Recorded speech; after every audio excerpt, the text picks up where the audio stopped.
Lancio dei Socceros, cerca di metterla giù un giocatore, poi il numero 8 cerca un compagno che ha tentato di scavalcare al volo Bartolucci, è stato bravo a mettere in calcio d'angolo il numero 1 dei Socceros, con un tunnel ai danni di Paolini, poi ancora il lancio lungo verso Proietti, la stoppa bene, si gira il tiro e c'è il gol di Proietto, il numero 9 del Black Mamba fa 1-0 qui al Ciriaci.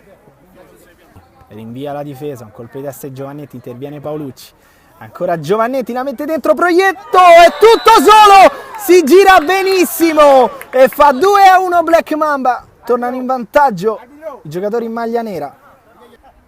Allora Cataldo dentro, la deviazione di Proietto, non è riuscito Bartolucci a fermare il pallone e c'è 3-2 Black Mamba che tornano in vantaggio con la tripletta di Proietto.